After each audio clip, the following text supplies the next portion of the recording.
The moving truck in my driveway was the first sign something was terribly wrong. I froze, keys still dangling from my fingers.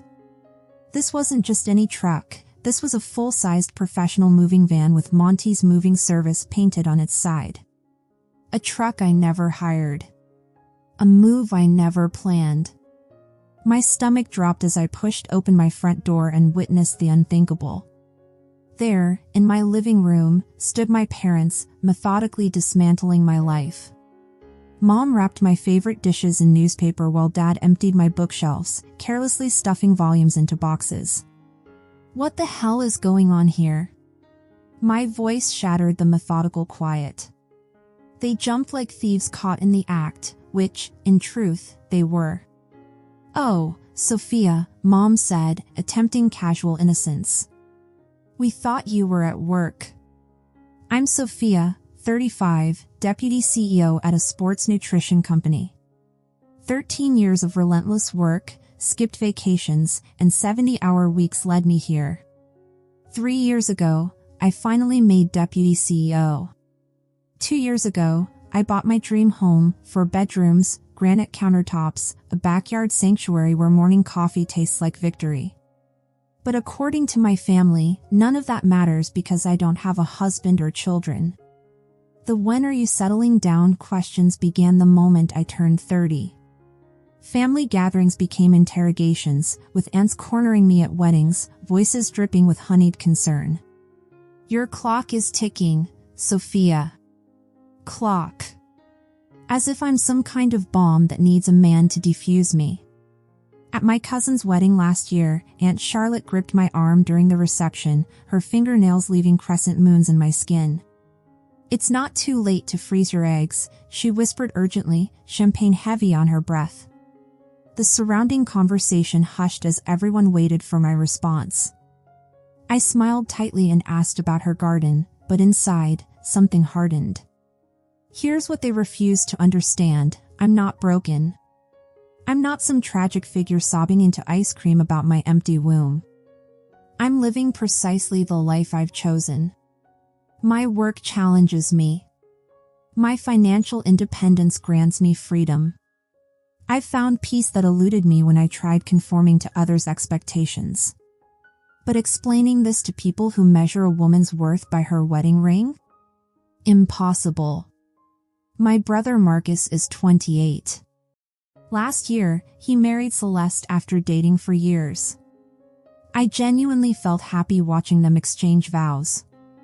I even gave them $15,000 as a wedding gift, money representing months of my salary, sacrificed because I wanted to help them start right. The ceremony took place at our family church, where I'd endured countless sermons about sacrifice and putting others first. The reception downtown was perfect until the family started their usual performance. "Sophia, when are you going to settle down?" Aunt Charlotte asked, cornering me at the dessert table. "You're the only unmarried one left now." My mother joined in, champagne glass dangling between manicured fingers. "It's time you heard the sound of little feet in that big house of yours." I smiled and nodded, as always. Inside, I was calculating how many more hours until I could leave without seeming rude. These people treat my singlehood like a contagious disease, my contentment a personal insult to their choices. After the wedding, Marcus and Celeste moved into a studio apartment owned by our parents. Rent-free, mind you. Mom even asked me to help with utilities, so I've been covering their electric and gas bills monthly. I don't mind helping family. But sometimes I wonder if they see me as anything beyond an ATM, the perpetual bank account without a husband or kids to spend on. The first few months after the wedding seemed fine. Celeste would thank me for covering bills during our Sunday family dinners, ask about my work. I thought we were building something genuine. I should have noticed the way her eyes lingered on me when she thought I wasn't looking, calculating, assessing what else she might claim. Let me tell you about my house, because understanding what I almost lost illuminates everything that followed. I started working at 16, put myself through college, and spent 13 years climbing the corporate ladder. When I finally made Deputy CEO, I knew it was time for the home I'd dreamed of since childhood. House hunting consumed 6 months. I viewed dozens of properties, too small, too expensive, too far from work. Everyone said my requirements were unreasonable, but I refused to compromise. This was my forever home. When I found it, I knew immediately. For bedrooms, gorgeous kitchen with granite counters, a backyard perfect for morning coffee and evening wine. Safe neighborhood, close to work, everything I'd visualized. Signing those papers felt like crossing a finish line I'd been running toward my entire adult life. This was mine, bought with my money, my work, my sacrifices. Nobody could take that away from me. Or so I thought. I gave my parents a spare key when I first moved in. They'd helped with furniture, and it seemed natural for emergencies. They're my parents, after all. I trusted them completely. That trust nearly destroyed me. Our family holds Sunday dinners at Mom and Dad's, a tradition from childhood. We gather around the same oak table where Marcus and I once ate breakfast before school. Mom makes pot roast or chicken, and we catch up.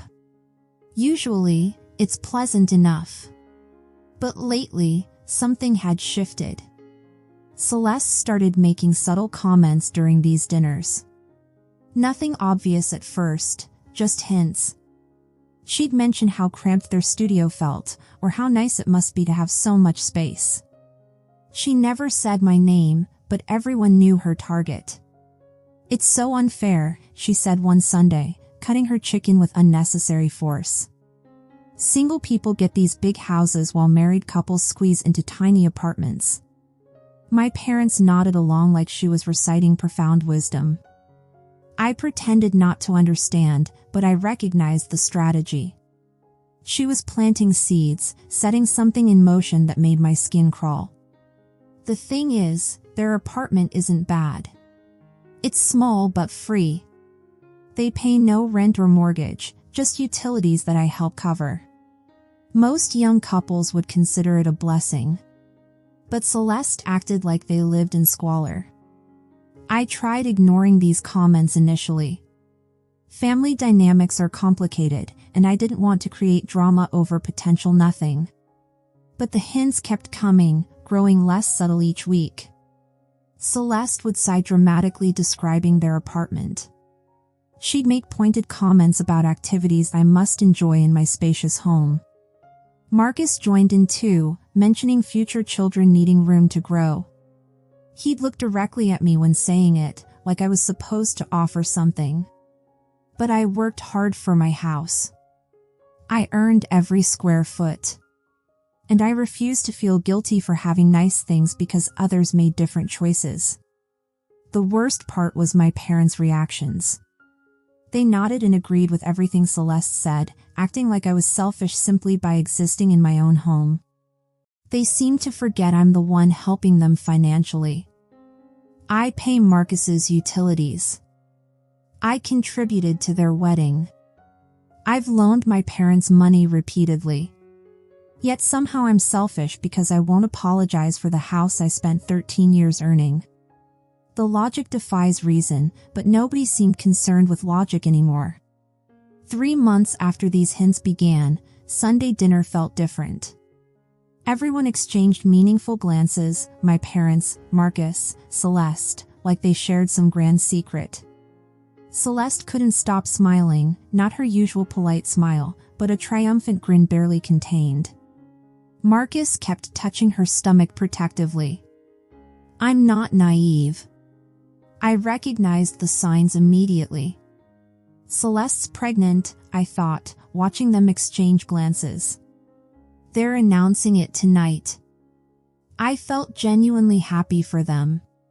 Marcus has always been good with children, and Celeste seemed like she'd make a decent mother. A baby might even redirect attention from my singlehood. We sat down for dinner as usual. Mom had prepared her famous pot roast, its rich aroma filling the house.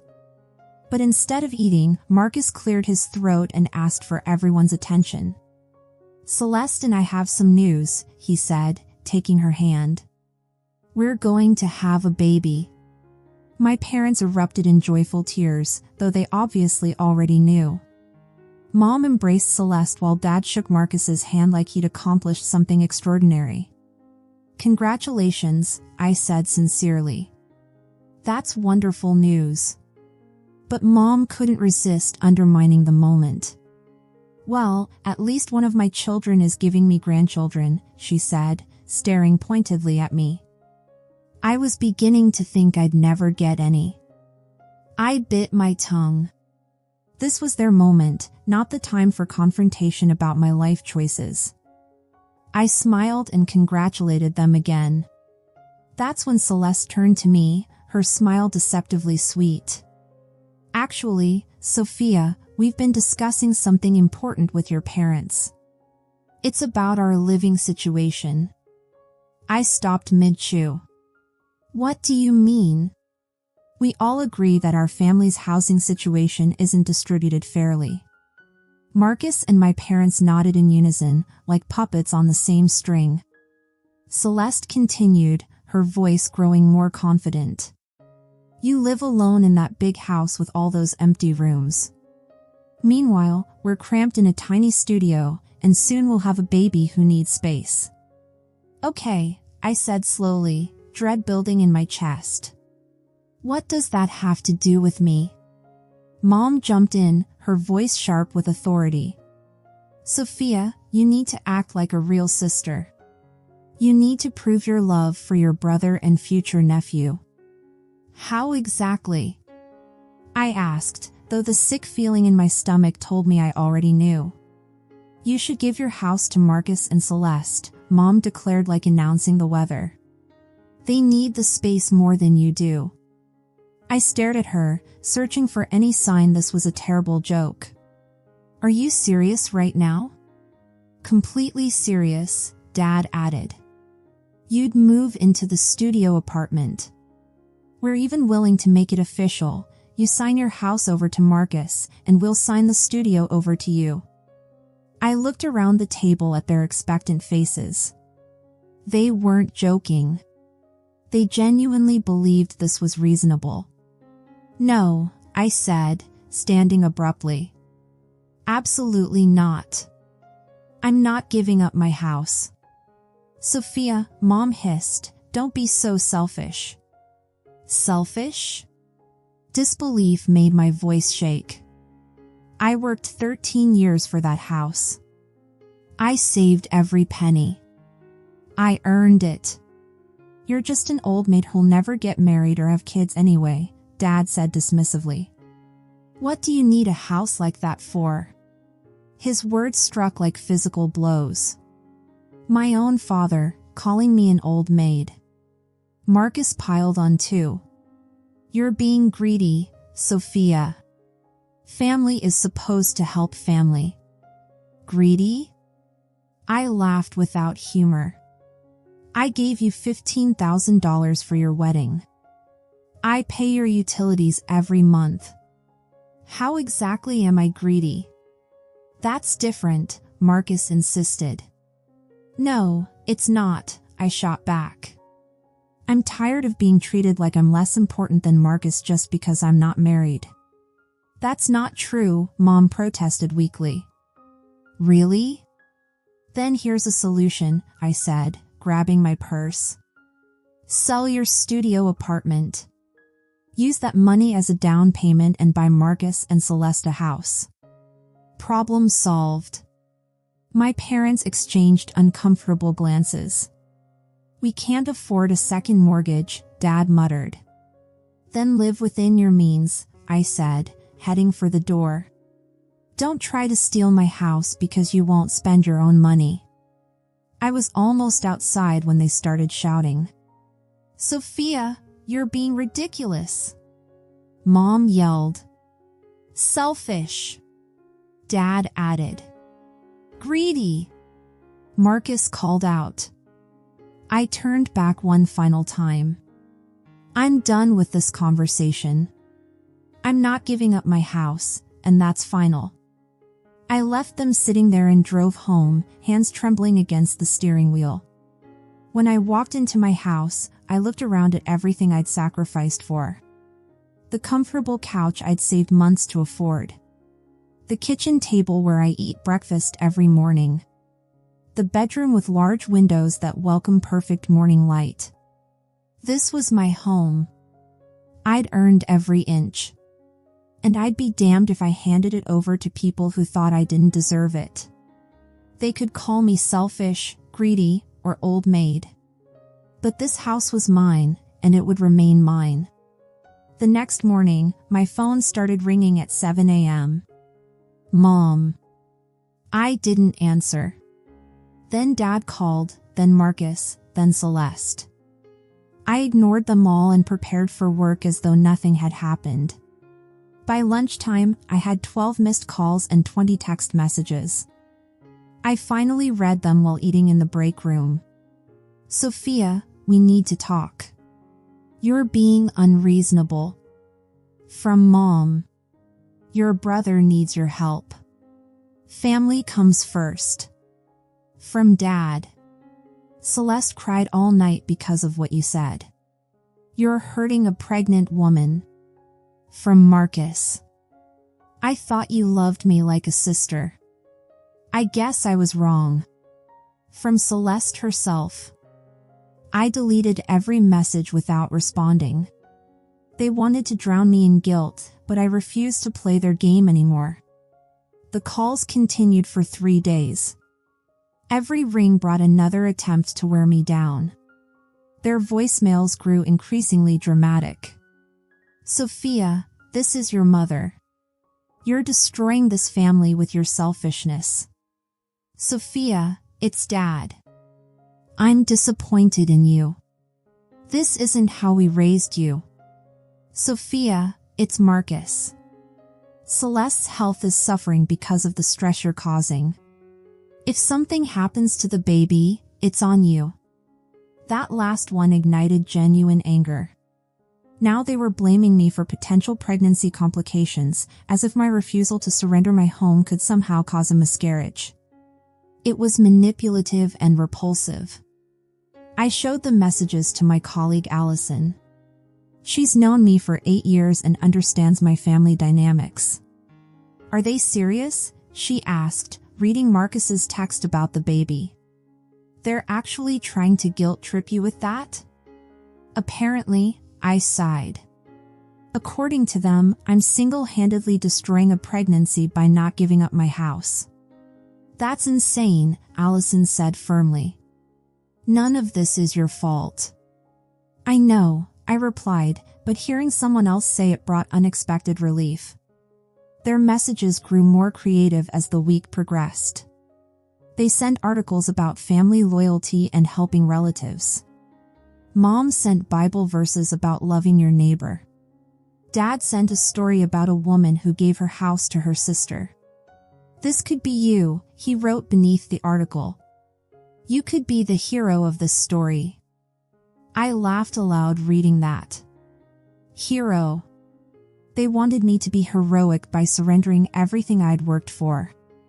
That wasn't heroism, that was foolishness.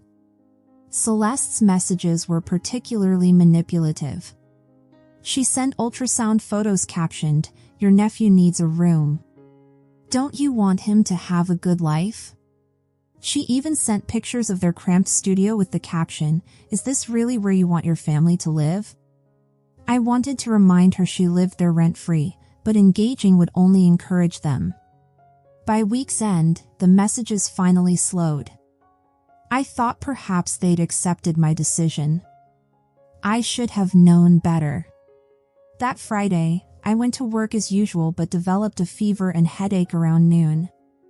I felt like I'd been hit by a truck. I told my boss I needed to leave early. Around 2 in the afternoon, I pulled into my driveway and immediately noticed something wrong. A large moving truck labeled Monty's Moving Service was parked outside my house. My parents' car sat behind it. My heart raced. What were they doing? I used my key to enter my own home and confronted the unbelievable. My parents were inside, packing my belongings. Mom wrapped dishes in newspaper while Dad emptied bookshelves into boxes. "What the hell is going on here?" I shouted. They jumped, guilt flashing across their faces before quickly disappearing. "Oh, Sophia," Mom said casually. "We thought you were at work." "I asked you a question," I said, struggling to keep my voice steady. "What are you doing in my house?" "We're helping you move," Mom explained as if discussing the weather. "Marcus and Celeste are moving in here, and you're moving to their studio apartment." "I told you I wasn't doing that," I said, voice rising. "I told you repeatedly." "We all decided you don't need this much space," Dad said, not even looking up from packing books. "It's not fair for you to have all this room when they're having a baby." "I don't care what you decided," I said. "This is my house." They continued packing as if I weren't there. Mom folded a sweater and placed it in a box. Dad wrapped a picture frame and added it to his pile. "Stop," I demanded. "Stop packing my things right now." "Sophia, don't make this harder than necessary," Mom sighed. That's when something inside me snapped. I went upstairs to my bedroom and called the police. "I need to report a break-in," I told the dispatcher. "People broke into my house and they're packing up my belongings." "Are you in immediate danger?" she asked. "No, but they're stealing my stuff and won't leave." "We'll send someone right away." The police arrived 5 minutes later. 2 officers came to the door, and I explained the situation. My parents tried passing it off as a misunderstanding. "Officer, this is our daughter," Dad said smoothly. "We're just helping her move." "Did she ask for your help?" the first officer questioned. "Well, no, but..." "Ma'am," the officer turned to me, "did you give them permission to be here?" "Absolutely not," I stated firmly. I told them repeatedly that I'm not moving anywhere. The officers exchanged glances, then addressed my parents. "Sir, ma'am, you need to come with us." "This is ridiculous," Mom shouted. "She's our daughter." "That doesn't give you the right to enter her home without permission," the second officer explained. Mom started screaming, and Dad actually swung at one of the officers. They arrested my parents right there in my living room. I watched them being led away while the moving crew stood around confused. "What about our stuff?" one mover asked. "Put everything back where you found it," I instructed. "And send the bill to whoever hired you." After everyone left, I sat in my kitchen trying to process what had happened. My own parents had broken into my house and attempted to force me out. They genuinely believed they could decide what was best for me and simply make it happen. 2 hours later, my phone rang. Mom, calling from the police station. "Sophia, you need to drop these charges," she demanded. "We're your parents. We were just trying to help." "No," I said quietly. "I'm done with all of you." "You can't be serious," she gasped. "I'm completely serious," I said, and hung up. The next morning, I went to the police station and refused to drop the charges. My parents could face the consequences of their actions. I was finished being their doormat. They made bail that evening. I expected immediate angry calls, but instead received one from my grandmother the following morning. She sounded exhausted. "Sophia, your parents are very upset," she said. "They can't believe you actually had them arrested." "They broke into my house, Grandma," I explained. "They were packing my belongings without permission." I know," she sighed. "And I told them you were right to keep your house. But calling the police on your own parents, that's serious business." "What was I supposed to do?" Ask them nicely to stop stealing my stuff? I don't know, she admitted. This whole situation is a mess. But you can't let it destroy your family. I didn't destroy anything, I said firmly. They did this themselves. After hanging up with Grandma, I heard nothing for 3 days. The silence was refreshing. No angry calls, no guilt-tripping texts, no demands for my house. Just peace. Then I received a letter in the mail. It was from my mother, written in her careful handwriting on fancy stationery. Sophia, it read, after much thought and discussion with your father and brother, we have decided to disown you. You are no longer our daughter. Your selfish actions have shown us that you care nothing for your family. You chose a house over your own flesh and blood. We will not contact you again, and we do not want you to contact us. It was signed former mother instead of love, Mom. I read it twice, then placed it on my kitchen table. I waited to feel devastated, hurt, or angry, but instead felt something unexpected, relief. Pure relief. They thought this letter would crush me. They imagined me weeping, begging them to reconsider. Instead, I felt liberated. I was finally free from their constant criticism, endless demands, and manipulation. The following weeks were the most peaceful I'd experienced in years. I went to work, returned to my quiet house, and did whatever I pleased. No Sunday dinners, no family drama, no one telling me I was selfish for living my own life. I heard through my grandmother that Marcus and Celeste still occupied the studio apartment. They're managing, she mentioned during one of our calls. The baby's due soon, and they're getting by. What about my parents? I asked. They're considering selling their house and the studio, Grandma explained. They want to use the money for 2 places, one for themselves and one for Marcus and Celeste. They could have done that from the beginning, I pointed out, instead of trying to steal my house. I think they just wanted to take advantage of you, Grandma admitted quietly. They didn't think you'd fight back. Well, they were wrong. I later discovered they'd been planning this for months. They'd convinced themselves I didn't deserve my house because I was single without children. They assumed I'd be too accommodating to refuse, too desperate to maintain family harmony. They were wrong on both counts. The irony is, they could have simply asked for help buying Marcus and Celeste a house. Had they approached respectfully, explained their situation, and requested assistance, I might have considered it. I've always been generous with family. But they didn't want to ask for help. They wanted to take what they believed I didn't deserve. They wanted to punish me for being successful and independent. 6 months later, I heard they'd followed through with their plan. They sold both properties and purchased 2 smaller places. Marcus and Celeste got a 2-bedroom apartment, and my parents bought a condo. Everyone seemed satisfied with their new arrangements. I was happy too. I still lived in my beautiful house, the one I'd worked so hard for. I still had my career and independence, without dealing with people who thought they were entitled to everything I'd earned. Sometimes I miss having family. I miss the idea of Sunday dinners and holiday gatherings. But I don't miss the constant criticism, manipulation, or feeling that nothing I did was ever enough. My life is quieter now, but it's mine. I make my own decisions, spend my own money, and live in my own house. Nobody tells me I'm selfish for succeeding.